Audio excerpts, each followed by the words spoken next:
What is the greatest comeback to insult you've ever heard? Someone yelled out in a Walmart, "I'm not ashamed of who I am." Another voice echoed back, "That's your parents' job."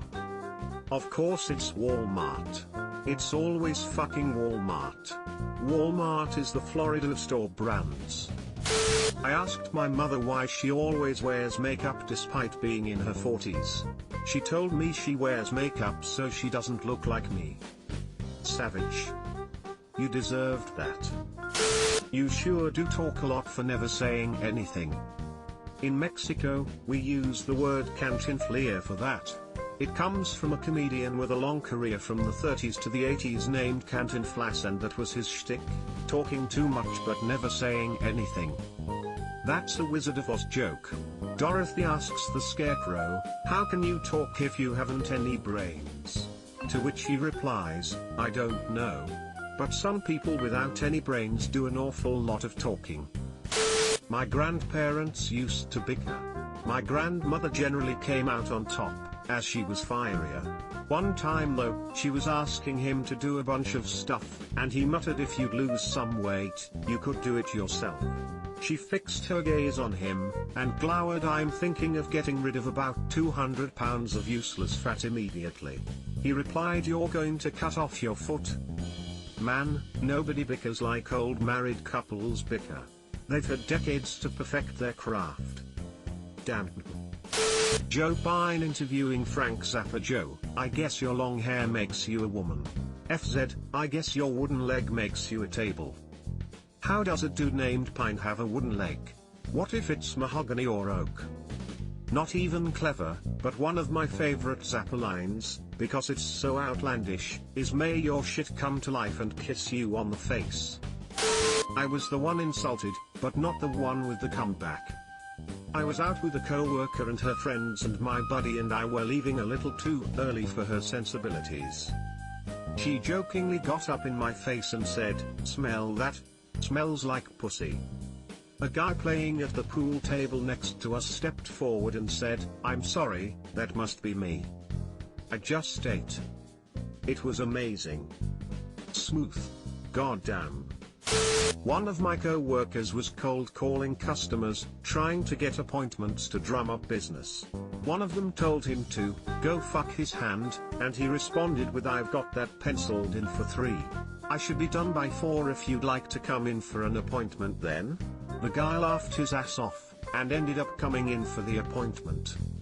I had a co-worker, also in sales, also cold calling, a take-no-shit middle-aged woman. When people hung up on us, sometimes we'd call back and play dumb. Often people would realize they were being rude. This is more business to business.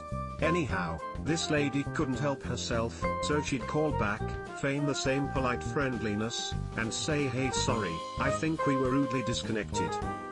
Lamau, this wild ass telling random people to go fuck their own hand. 18th century British radical politician John Wilkes was told in Parliament by a political opponent, "Sir, I do not know whether you will die on the gallows or of the pox." Wilkes shot back with, "That depends, my lord, on whether I embrace your lordship's principles or your mistress." Wilkes shot back with, "That depends, my lord, on whether I embrace your lordship's principles or your mistress." The lords observed with snide delight. He glanced, ashamed, from left to right. He stood to make his own reply. "I know you are, but what am I?" He's basically calling dude a scumbag and saying his girl is a dirty hoe. Come on, stop telling me how to live my life. I don't tell you how to live your life. It's not like I come down to the docks at night, knocking the sailors' cocks out of your mouth. Jimmy Carr puts down hecklers like a gentleman boss. Not heard, but read. Easily the Spartans reply to Philip II of Macedon. As Philip II of Macedon was conquering Greek city-states left and right, Sparta was left alone. Philip had achieved a crushing victory, and Sparta was relatively weak and without walls. Philip sent a message to the Spartans saying, "If I invade Laconia you will be destroyed, never to rise again." The Spartans replied with one word, "If." This is actually where the word laconic came from. Lol, I read that somewhere too. Funny part is, yuck, they left Sparta alone.